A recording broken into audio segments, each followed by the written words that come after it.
नमस्कार स्टूडेंट्स, मैं कावित देवेंद्र और आप सभी का स्वागत है मैथ्स बाय कावित देवेंद्र के अंदर। तो आज हम पढ़ेंगे परसेंटेज यानी कि प्रतिशत।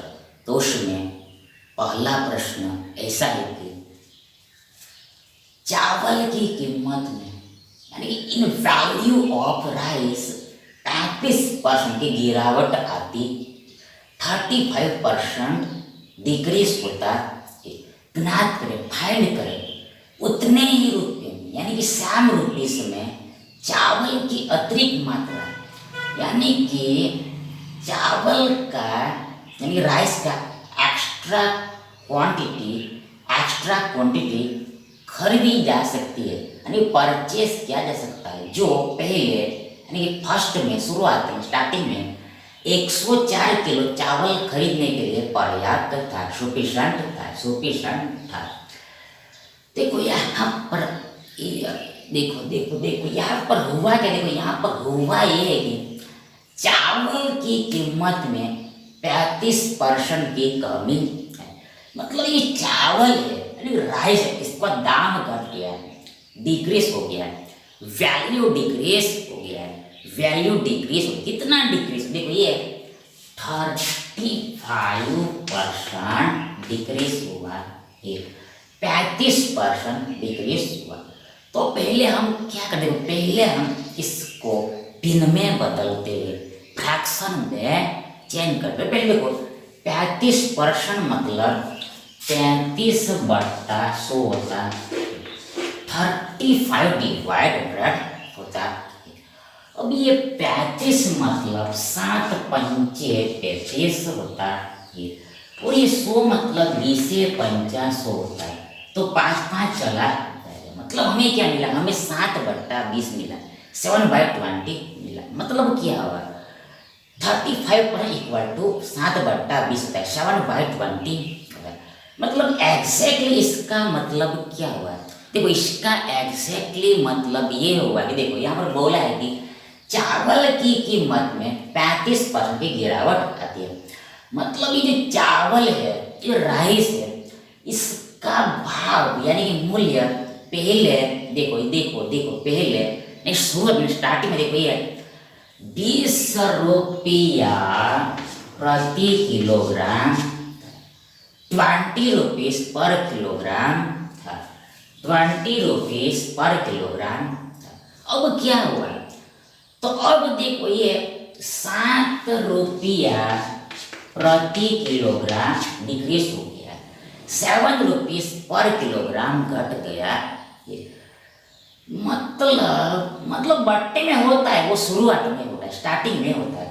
बट्टे में जो आता है वो शुरुआत में होता है, स्टार्टिंग में होता है।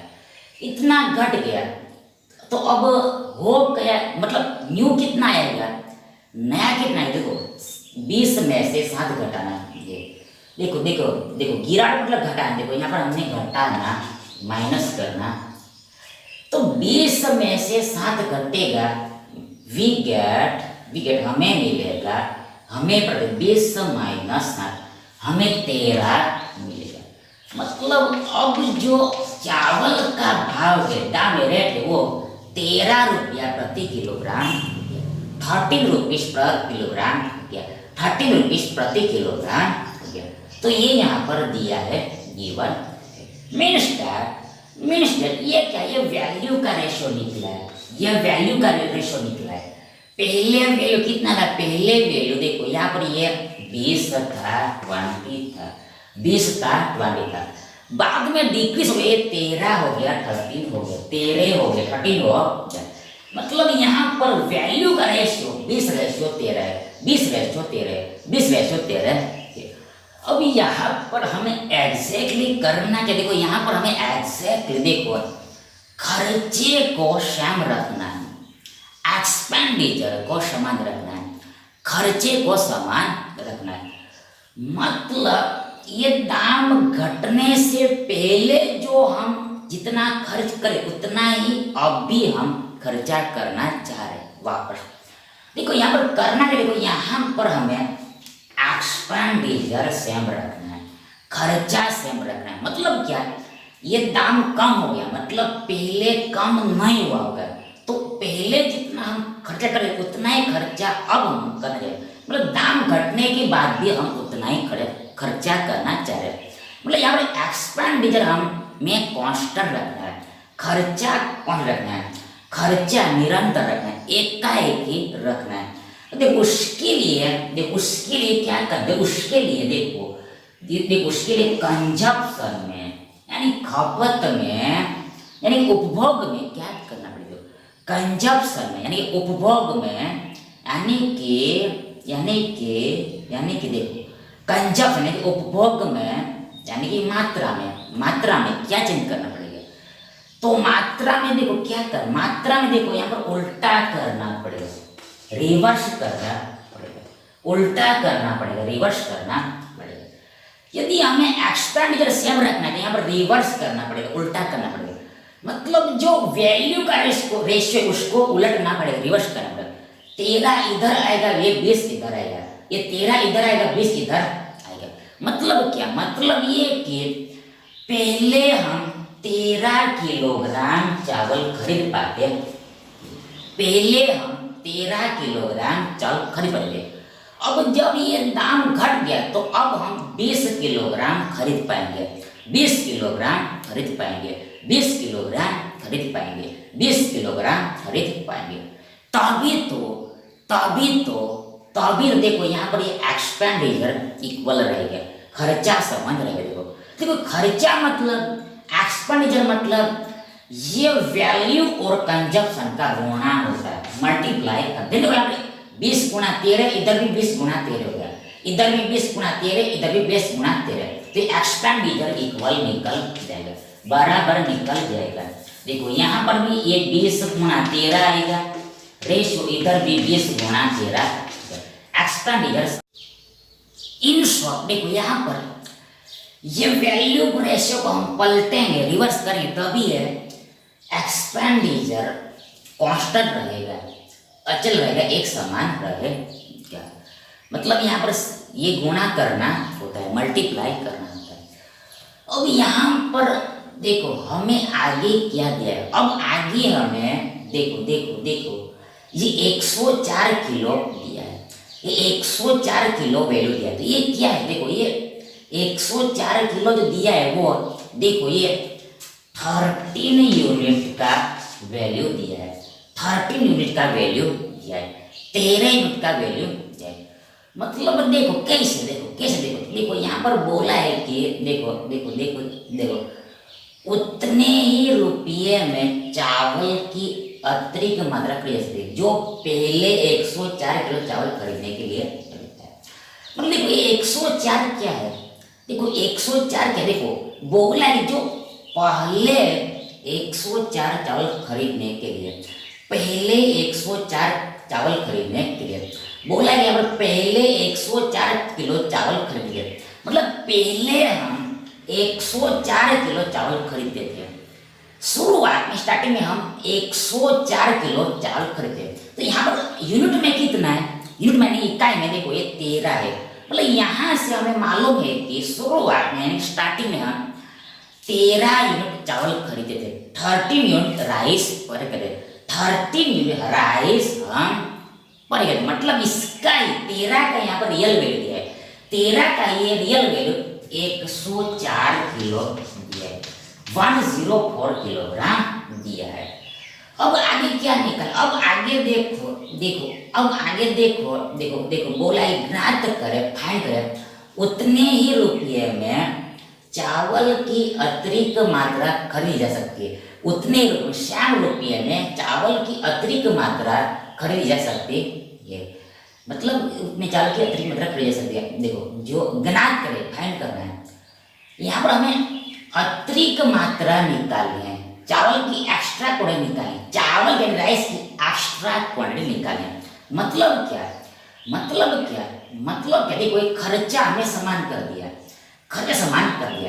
मतलब देखो खर्चा पहले 20 गुणा 13 था, तब हम चावल खरीदते थे, मतलब खरीद पाते थे 13 यूनिट। अब खर्चा इतना ही रखा हमने, हैं, मतलब वापस हमें 20 गुणा 13 ही रखा, 20 गुणा 13 ही रखा। तो अब हम चावल कितना खरीदते, अब हम चावल ना ये 20 यूनिट खरीद पाते हैं, 20 यूनिट खरीद पाते हैं, 20 यूनिट खरीद। देखो मतलब देखो ये यूनिट में समझना है, देखो ये यूनिट में समझना, ये सबको यूनिट में, ये रियल नहीं है, ये यूनिट में, ये यूनिट में है इकाई, ये रियल नहीं, रियल तो ये, रियल तो ये। जो पहले हमने किलोग्राम किलोग्राम बोला था वो ओनली समझने के लिए बोला था, पहले जो हमने बोला था वो ओनली समझने के लिए बोला था, यानी कि ये एक्चुअल मतलब यूनिट में है, रियल तो यहाँ पर, ये वास्तविक यहाँ पर ये। मतलब अब हम यूनिट में 20 यूनिट खरीद पाते हैं। तो मतलब देखो मतलब ये इसका वैल्यू नहीं निकालना है, ये 20 यूनिट का वैल्यू हमें नहीं निकालना है, हमें क्या निकालना है कि हम कितना एक्स्ट्रा खरीद पाते हैं वो निकालना है, कितना अतिरिक्त। देखो यहाँ पर बोला है साथ है, देखो अतिरिक्त मात्रा खरीद जाती है, एक्स्ट्रा क्वांटिटी परचेस किया जाता है, मतलब एक्स्ट्रा कितना मिलेगा वो निकालना है। तो यहाँ पर घटाना पड़ेगा, 20 में से 13 को घटाना पड़ेगा। तो 20 - 13 होता है 7 यूनिट, मतलब हमें 7 यूनिट का वैल्यू पूछा है, यहाँ पर 7 यूनिट का वैल्यू पूछा है। तो पहले ये कितना गुना है वो निकालना पड़ेगा। देखो यहाँ पर 104 किलोग्राम है, 13 यूनिट का कितना टाइम से, हाउ मेनी टाइम, देखो ये 13 8 1 4 होता है, मतलब 8 गुना 8 टाइम से। तो ऑल्सो ये भी 8 गुना ही 8 टाइम्स ही होगा, मतलब यहाँ पर मिलेगा हमें 7 8 56 किलो, 56 किलोग्राम, 56 किलोग्राम 56 किलोग्राम। मतलब पहले के मुकाबले हम 56 किलोग्राम एक्स्ट्रा चावल खरीद पाएंगे, 56 किलोग्राम एक्स्ट्रा चावल खरीद पाएंगे, मतलब यही हमारा आंसर है 56 किलोग्राम। विकल्प सी हमारा सही विकल्प है।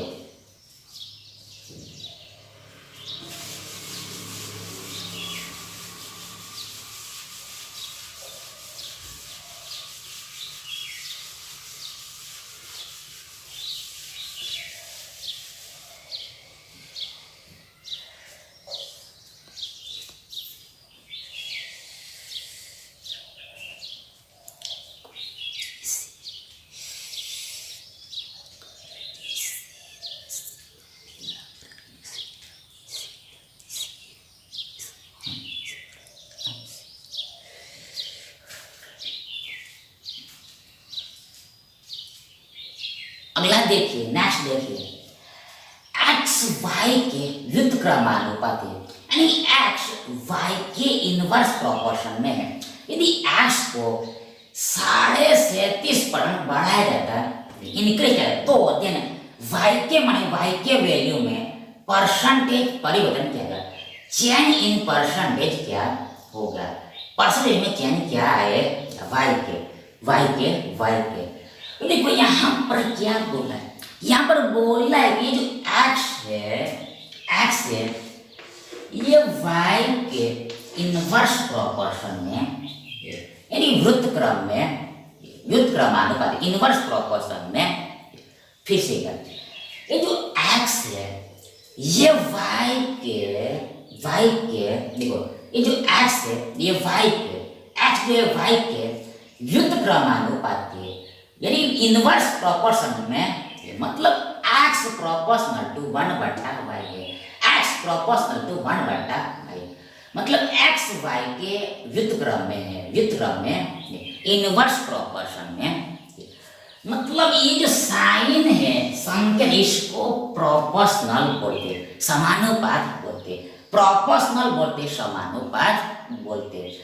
मतलब देखो मतलब देखो यहाँ पर देखो यहाँ पर देखो व्युत्क्रम ऐसा बोला है, इनवर्स बोला, इसलिए देखो हमने y को बट्टे में लिखा है, 1/y करके लिखा है।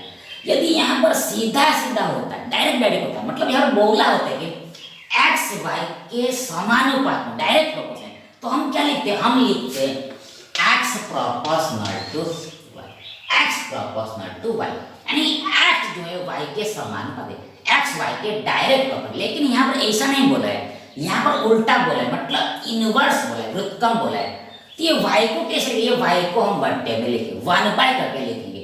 एक के बट्टे में लिखना है, 1 डिवाइड करके लिखना होता है, वन डिवाइड करके लिखना होता है। मतलब ये क्या हुआ था, एक्स वाई के इनवर्स प्रोपोर्शन में, मतलब वाई जो है उल्टा भी हम बोल सकते हैं, वाई एक्स के इनवर्स प्रोपोर्शन में। देखो मतलब इसको कई तरह से बोला जा सकता है। पहला देखो एक्स वाई के इनवर्स प्रोपोर्शन, या फिर वाई जो है एक्स के प्रोपोर्शन में। मतलब इसको बराबर समझना है, ये प्रोपोर्शन को हम बराबर समझ सकते हैं, इसको बराबर मान लेना है।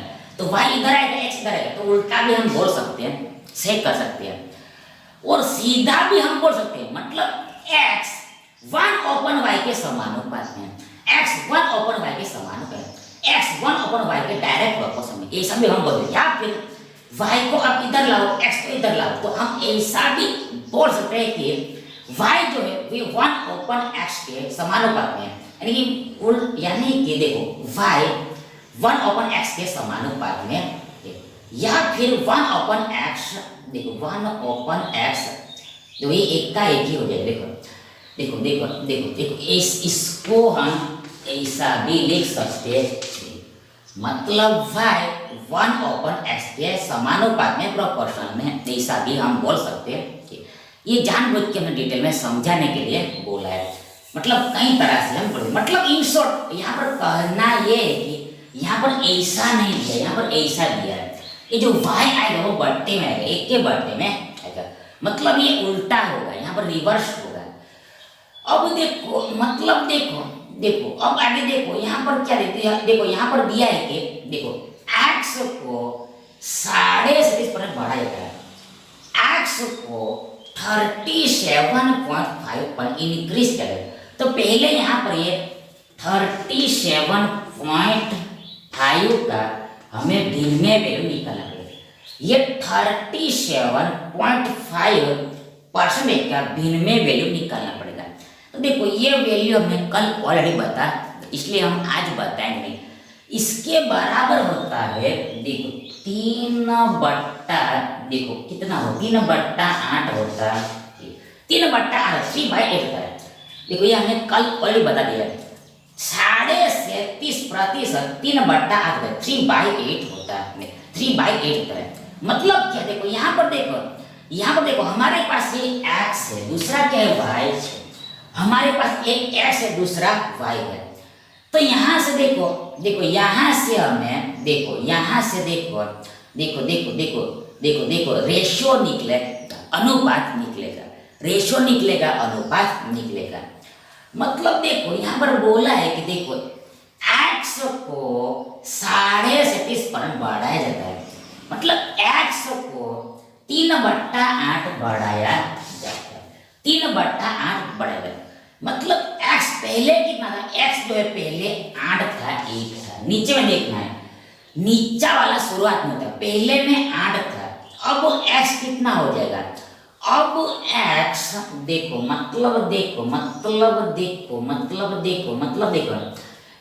ये देखो ऐसा नहीं, देखो ऐसा लिखेंगे, देखो ये x है, ये y है, ये स्टार्टिंग वाला एंड ये लास्ट वाला, शुरुआत और लास्ट वाला। x शुरुआत में 8, स्टार्टिंग में 8 है, ये चेंज हो गया, बढ़ गया, कितना 3 बढ़ा है, 8 पर 3 बढ़ा है, ये बढ़ के कितना 8 9 10 11 हो जाएगा 11। ये x जो है पहले 8 था, बाद में बढ़ के 11 हो गया 11, ठीक है।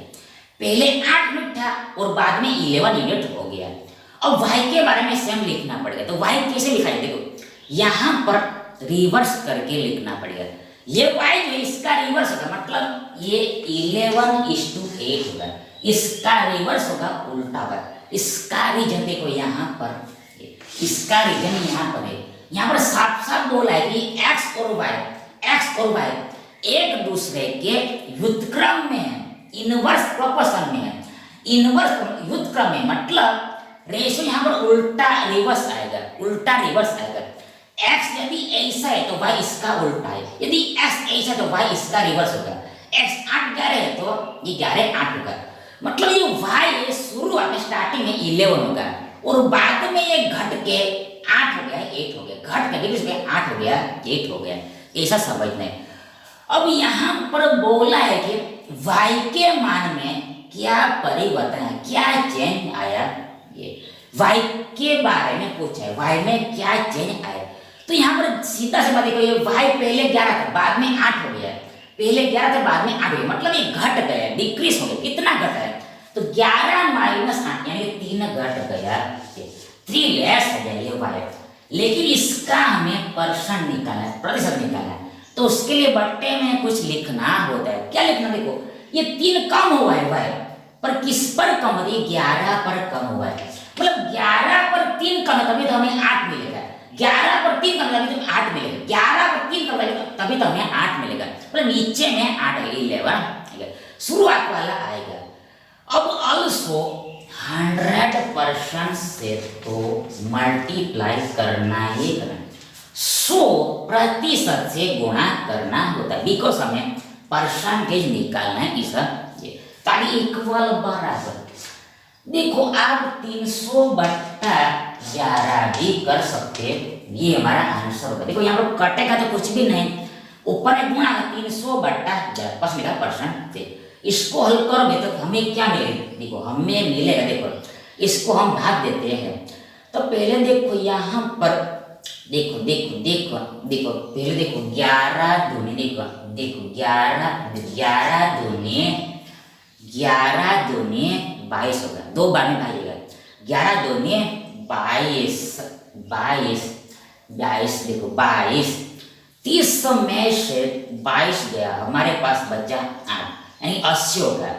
देन 11 सत्ते 77 होगा, 70 होगा, और आगे डेसिमल दशमलव चिन्ह आएगा, दशमलव आएगा, 80 का 3 बचेगा, शून्य आएगा, 30 होगा, वापस 27, देखो देखो क्या होगा, देखो देखो देखो देखो देखो देखो देखो 30, देखो 27, 3 होगा, 3 और शून्य आएगा यानी 30 होगा, 30 होगा, 11 से भाग देना, मतलब 11 दूनी वापस 22 आएगा, 11 दूनी 22, मतलब दशमलव के बाद 2 आएगा।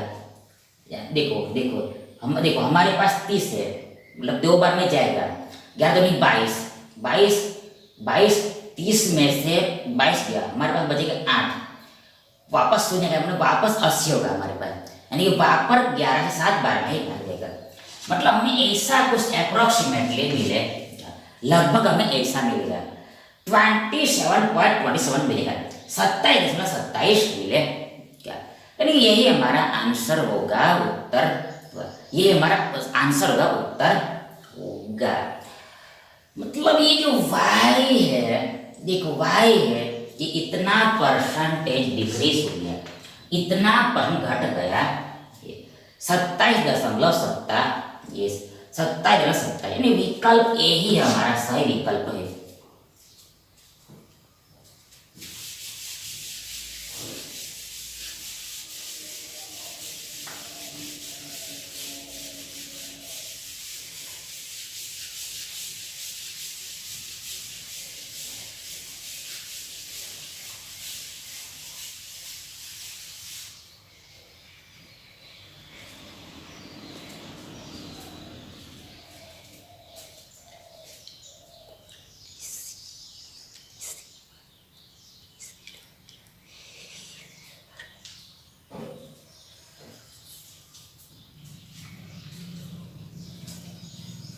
नेक्स्ट देखिए, एक त्रिभुज के आधार में यानी कि एक ट्रायंगल के बेस में 66 से 2/3% की वृद्धि की जाती है, इंक्रीज किया जाता है।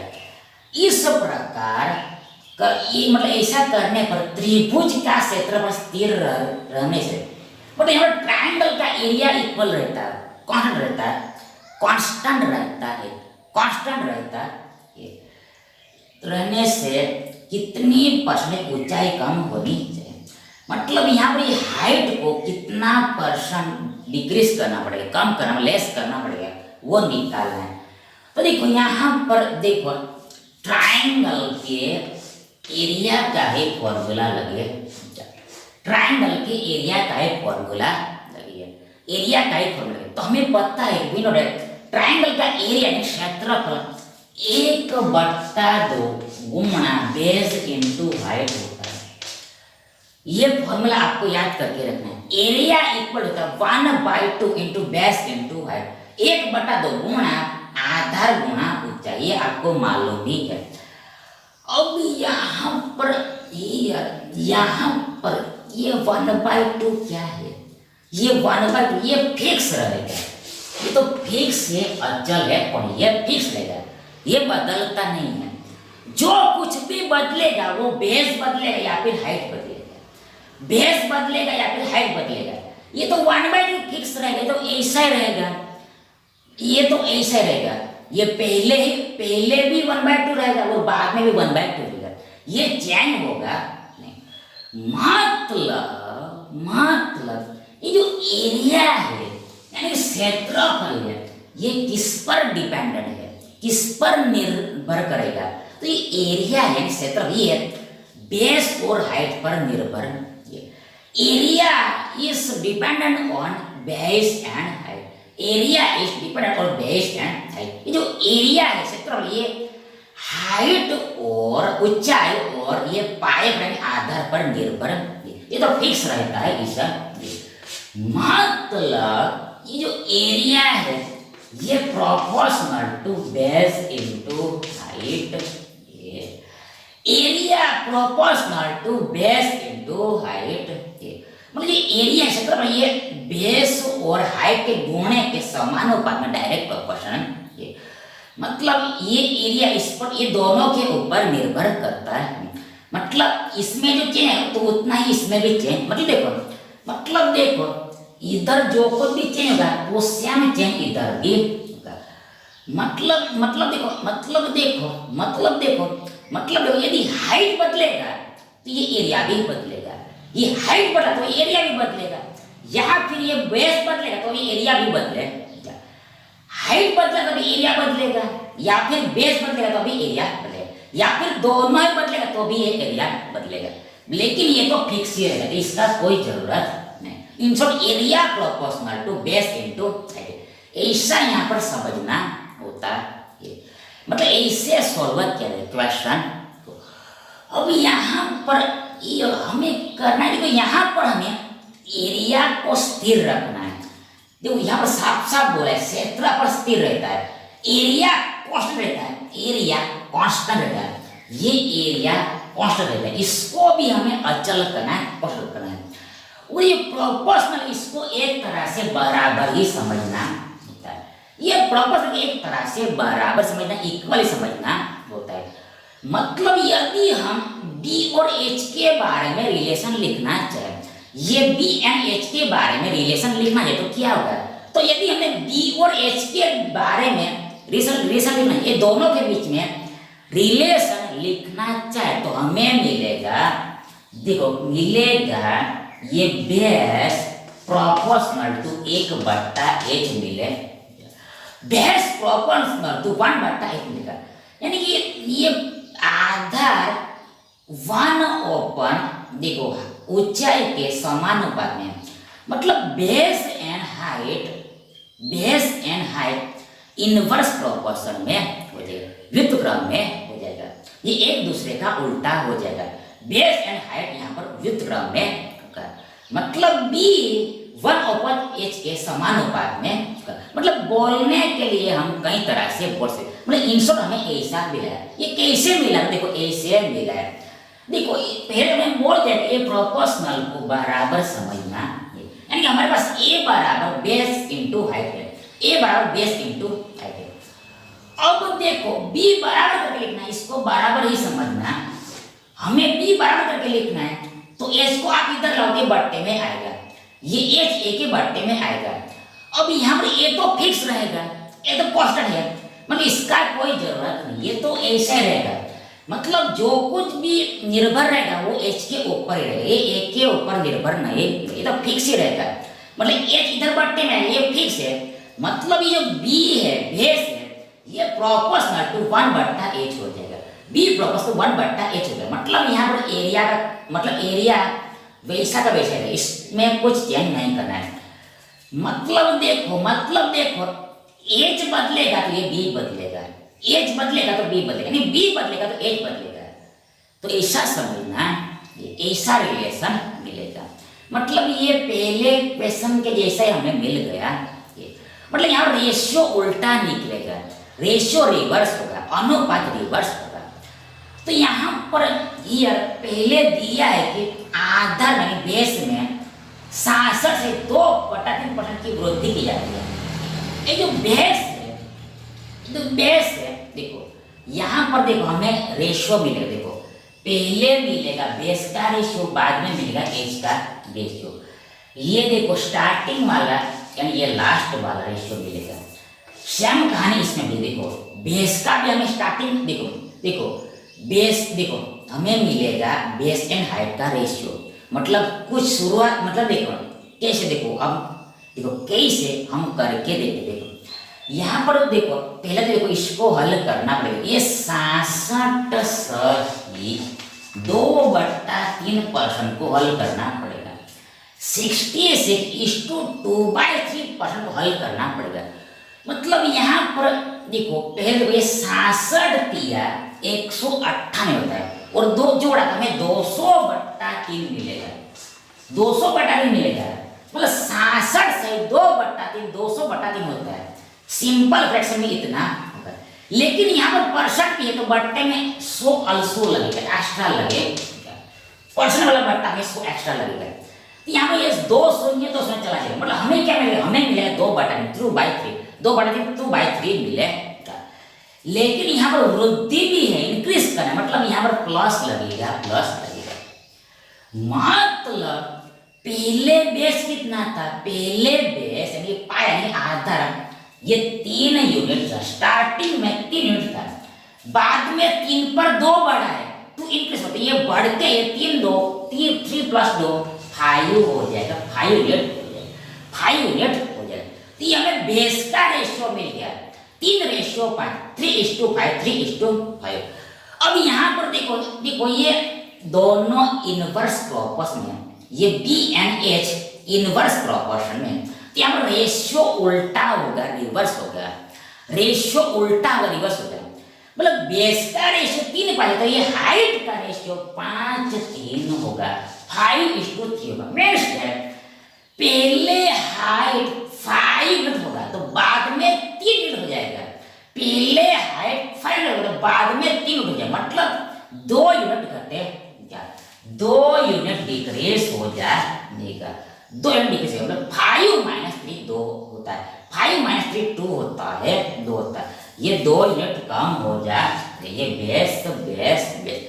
अब हमें क्या निकालना, ये देखो देखो क्या निकालना, ये क्या निकालना है। तो देखो यहाँ पर बोला है कि देखो क्षेत्रफल स्थिर रखने के लिए कितनी बड़ी ऊंचाई कम होनी चाहिए, कितनी % ऊंचाई कम होनी चाहिए, कितनी % ऊंचाई कम होनी चाहिए, कितनी % ऊंचाई कम होनी चाहिए, कितनी % ऊंचाई कम होनी चाहिए। मतलब यहाँ पर देखो देखो देखो देखो यहाँ पर यही पूछा है, यही पूछा है। यहाँ पर 2 यूनिट का वैल्यू ही पूछा है, ये 2 यूनिट का वैल्यू ही पूछा है। देखो यहाँ पर यही बोला है कि कितना % ऊंचाई कम होना चाहिए, मतलब हाइट कितना कम करना पड़ेगा। मतलब हाइट कितना कम हो गया है, हाइट कितना कम हो गया तो 2 यूनिट कम हुआ है, इसका वैल्यू निकालना है, रियल में निकालना है। ये 2 यूनिट में है, इसका रियल निकालना, वास्तविक निकालना है। यदि आगे देखो देखो देखो देखो देखो देखो देखो देखो देखो देखो देखो देखो मतलब देखो रियल में नहीं निकालना, यहाँ पर परसेंट निकालना है। यहाँ पर हमें परसेंट में निकालना, कमी परसेंट में निकालना, रियल में नहीं निकालना। देखो यहाँ पर ये कमी रियल में नहीं निकालना, परसेंट में ही निकालना, तो ये भी आराम से निकल जाए। मतलब क्वेश्चन में क्या निकाले वो देखना है, यहाँ पर परसेंट निकालना है। मतलब ये 2 को ही परसेंट में कन्वर्ट करना, ये 2 को ही परसेंट में करना। कैसे होगा, तो पहले उसके लिए बट्टे में लिखना होता है। क्या लिखना है, ये 2 कम हुआ है पर किस पर कम, ये 5 पर कम हुआ है, 5 पर, तभी तो ये 5 पर 2 कम, तब तो 3 मिलेगा हमें। 5 पर 2 कम तभी 3 मिलेगा। 5 - 2 ये 3 होता है, 2 कमी हुआ है पर लेकिन किस पे, किसके ऊपर, 5 पर ऊपर हुआ है, तो 5 नीचे में आएगा, 5 नीचे में आएगा। और अल्सो 100% से गुणा कर देना है, तब परसेंट निकलता है। तो यहाँ पर ये 100 में 5-6 भाग लगेगा, 20 बार है, 20-50 होता है, 100 में 5-6 20 बार में भाग लगता है, तो हमें मिलेगा वी गेट 20 गुनी 40%, 40% मिलेगा, 40% मिलेगा। मतलब ये हाइट है ये 40% कम हुआ है, 40% डिक्रीज हुआ, ये हमारा उत्तर है 40%। अरे विकल्प बी हमारा सही विकल्प है। Thank you.